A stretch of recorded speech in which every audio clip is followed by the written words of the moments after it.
Dear students, Assalamu alaikum. Today in this video we will discuss about pyramid of biomass. जैसे कि आपको याद होगा कि लास्ट वीडियो में हमने बात की थी कि इकोलॉजिकल पैरामीटर्स क्या होते हैं कि और इसके टाइटल्स कितने हैं। उसमें आपको पता है कि there are three parameters of the there are three ecological parameters. तो उनमें से एक था number, pyramid of biomass and pyramid of energy। pyramid of number के बारे में हमने ऑलरेडी डिस्कस किया है, तो उसके बारे में मैंने आपको बताया कि pyramid of नंबर क्या होता है। तो ये कैसे होता है, मतलब ये अपराइट भी होता है, इन्वर्टेड भी होता है, किसी वक्त स्पाइनल शेपेड भी होता है। आज के इस वीडियो में हम बात करेंगे कि pyramid of biomass, what is pyramid of biomass?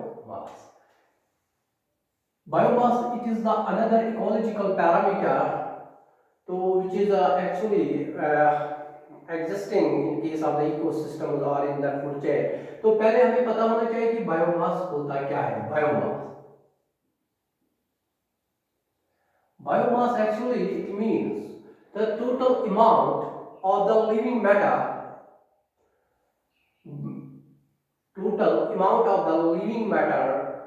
which is present in an ecosystem and is measured in terms of its dry or fresh weight। तो total amount of हमें कहेंगे amount of living matter।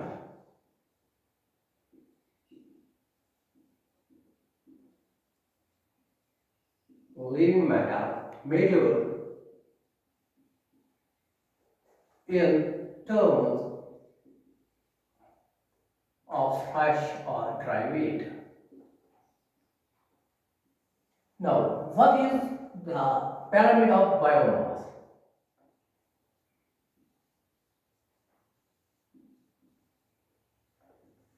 तो जहां तक pyramid of biomass का ताल्लुक है, it basically is the graphic representation of the biomass per unit area at the successive trophic levels with the producers at the base and the top carnivores at the apex। तो pyramid of biomass में हम क्या देखते हैं कि it is basically the graphic representation।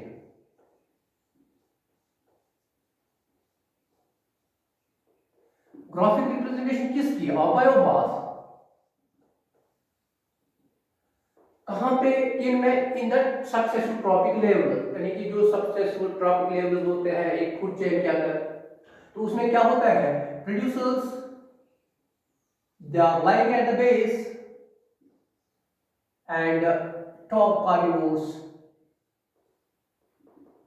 Eight apex. तो यहाँ पे हम बायोमास को ग्राफिकली रिप्रेजेंट करते हैं दिस पिरामिड ऑफ बायोमास। तो जहां तक यहाँ पे जो मतलब length of the bar indicates the amount of biomass present at that trophic level. को जितनी मतलब अगर लेंथ मतलब बार की ज्यादा होगी तो उस लेवल में उस ट्रॉपिक लेवल पे बायोमास ज्यादा होगा। अकॉर्डिंगली अगर इसकी लेंथ कम होगी तो इसका बायोमास वहां पे कम होगा। वो it is directly related with the length of the bird. तो इसके अलावा जहां तक इस बायोमास का ताल्लुक है, it is always maximum at the producer level।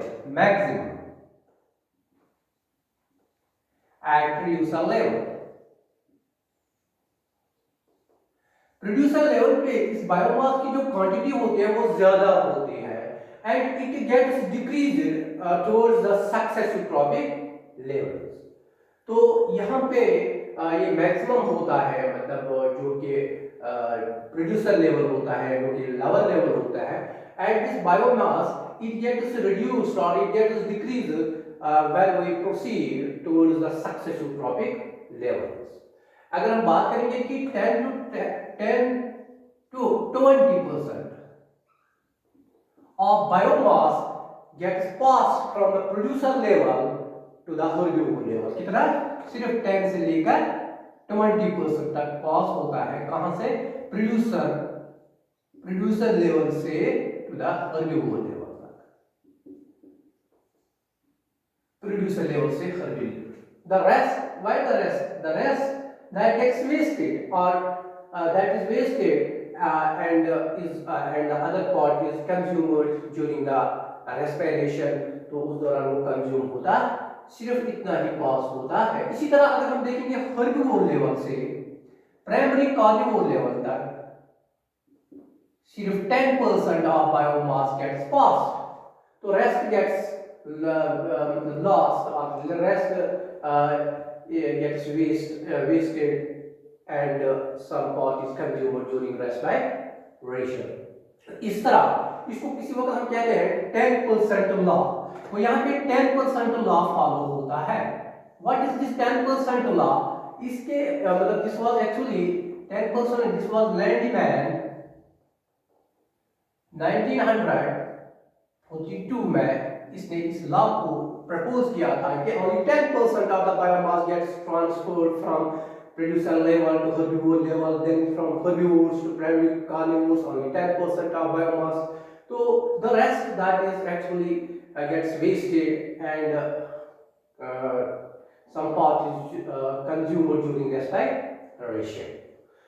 तो सपोज हम इसको हम एग्जांपल से क्लियर करेंगे। अगर हम स्टार्ट करेंगे 1000 kg of 1000 kg producer biomass, suppose यहाँ पे हमारे पास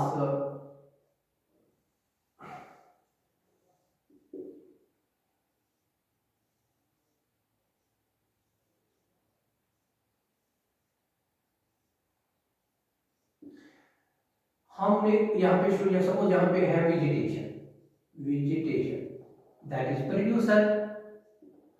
तो यहाँ पे हम इसके सपोज 1000 kg है, मतलब इसका जो बायोमास है दैट इज 1000 kg। तो इस वेजिटेशन जो कि मतलब प्रोड्यूसर लेवल है, तो जो इसके बाद मतलब वेजिटेशन के ऊपर मतलब जो रैबिट होगा, सपोज रैबिट इसको खाएगा, रैबिट में पास हो जाएगा सिर्फ इसका बायोमास जो आएगा, इसका अगर 1000 kg है, इसका बायोमास यहाँ पे आएगा इसका 10% दैट इज 100 kg। इस तरह रैबिट को फोक्स खाएगा, मतलब अगर हम पहले वेजिटेशन की that this is the producer level and the rabbit that is the herbivore. वो हर्बिवोर से फिर प्राइमरी कार्निवोर्स तक सिर्फ इसका 10% 100 का मतलब पास हो जाएगा दैट इज 10 kg। इसी तरह फोकस के ऊपर फीड करेगा wolf that is secondary carnivore, इसके अंदर इसका 1 ही kg ट्रांसफर हो जाएगा, पास हो गया, इसको सेकेंडरी कार्निवोर हम कहेंगे। इसी तरह अगर हम देखेंगे जो टॉप लेवल पे होगा टाइगर या लाइन होगा, लाइन के अंदर पास हो जाएगा ओनली इसका 10% that is 0.1 kg top carnivore. तो यहाँ पे हमें पता चलता है only 10 kg only 10% of the biomass gets passed from one level to another level. This is the 10% law of Landman which was proposed by him in 1942. तो इस तरह अगर हम देखेंगे जहां तक इस, तो यहाँ पे हमें पता चल रहा है कि जब हम लेवल से ऊपर लेवल की तरफ प्रोसीड करते हैं कि जो बायोमास है gets decrease, the amount of the biomass gets और the content of the biomass gets decrease at the successive trophic level. This is due to the wastage as well as the consumption during respiration. तो इस तरह जहां तक इस pyramid of biomass का ताल्लुक है, ये actually it can B both upright as well as inverted, यानी कि ये upright भी होता है and inverted भी होता है। पहले हम देखेंगे upright। जहां तक upright का जो कि मतलब ग्रॉसलैंड इकोसिस्टम होता है या forest ecosystem, grassland ecosystem and forest ecosystem, यहाँ पे जो पिरामिड ऑफ बायोमास होगा दैट विल बी अपराइट, वो अपराइट होगा। जैसे कि हम देखेंगे, इसको हम देखेंगे अगर सपोज ग्रॉस होता है,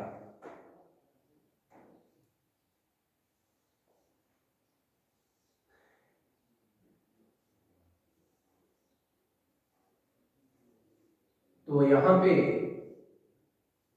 पहले ग्रॉस होगा, वो ग्रॉस के अंदर जो बायोमास होगा वो ज्यादा होगा, फिर इनके ऊपर फीड करेगा प्राइमरी दैट इज हर्ब्यूर रैबिट।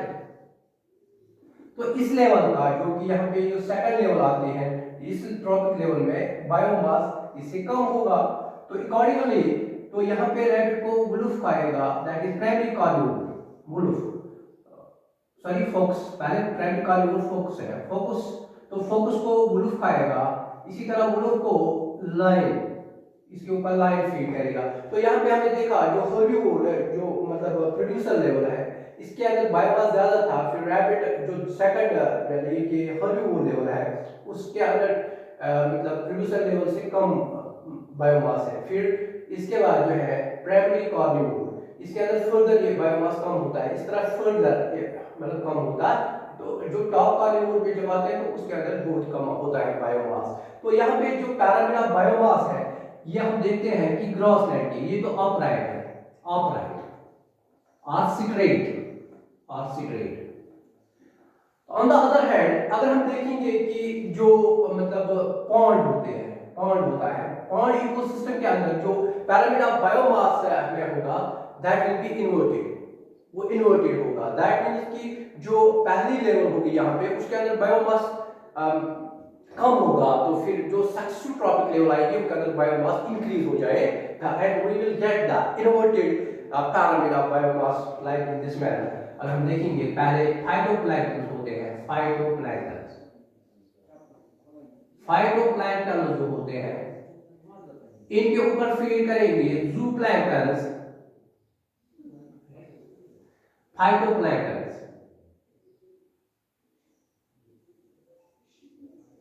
तो फाइटोप्लैंक्टन के ऊपर फीड करेंगे जूप्लैंक्टन, तो फिर इनके ऊपर फीड करेंगे क्रस्टेशियंस,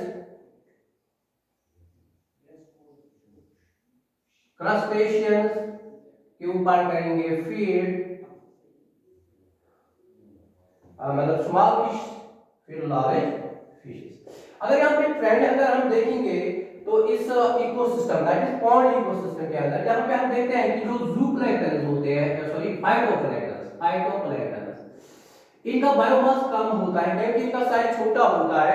जब हम प्रोसीड करते हैं towards the successive trophic level तो बायोमास इंक्रीज हो रहा है यहाँ पे, तो यहाँ पे फाइटोप्लैंक्टन के ऊपर फीड करेंगे जूप्लैंक्टन, तो इसी तरह उनके ऊपर फीड करेंगे तो primary carnivores that is crustaceans, यहाँ पे हम देखेंगे क्रस्टेशियंस के ऊपर small fishes and they will उनके ऊपर फीड करेंगे लार्ज फिश। तो यहाँ का जो हमने यहाँ पे जो हमें पैरामीटर जो यहाँ का बन गया, जो यहाँ पे पैरामीटर बायोमास हम देखते हैं दैट इज एक्चुअली इन्वर्टेड। तो हम यूं कहेंगे कि जो parameter biomass it can be upright as well as the inverted. It is upright in case of the grassland and the forest ecosystem. On the other hand, in the pond ecosystem, the ecosystem this pyramid of biomass it is inverted. So this was regarding its types, तो कैसे ये हो सकता है। तो apart from that लेकिन इस pyramid of biomass के अंदर कुछ ड्रॉबैक्स भी है, क्योंकि यहाँ पे हम मतलब ये मतलब जो pyramid of biomass है इसके हर लेवल पे हम इंडिकेट करते हैं बायोमास को या स्टैंडिंग क्रॉप जिसको हम कहते हैं स्टैंडिंग क्रॉप। लेकिन ये स्टैंडिंग क्रॉप जो है standing crop basically means the मतलब जो कि लिविंग मैटर होता है किसी इकोसिस्टम के अंदर। तो यहाँ पे जब हम इस स्टैंडिंग क्रॉप को देखेंगे ये वेरी होता है at the different periods during the year. मतलब अगर हम डिसीडिस फॉरेस्ट की बात करेंगे उसके अंदर बायोमास ज्यादा होता है during the spring and it gets decreased और reduced at the end of the autumn and the winter के दौरान बिल्कुल ये स्टैंडिंग क्रॉप कम होता है। तो यहाँ पे वेरिएशन होते हैं, यहाँ पे ये मतलब this pyramid of biomass it does not take into consideration this seasonal variation, तो ये भी इसका एक ड्रॉबैक है। अपार्ट फ्रॉम दैट इसका दूसरी ड्रॉबैक ये है जो कि it does not take into consideration the rate of formation and accumulation of the biomass. तो ये भी यहाँ पे कंसीडर नहीं होता है। इस तरह ये इसके कुछ ड्रॉबैक्स थे। सो यहाँ पे आज हम कंक्लूड करेंगे। आज का जो हमारा टॉपिक था that was pyramid of biomass। इंशाल्लाह in the next video we will try to discuss regarding the pyramid of energy। तो till then, fi amanillah. Thanks.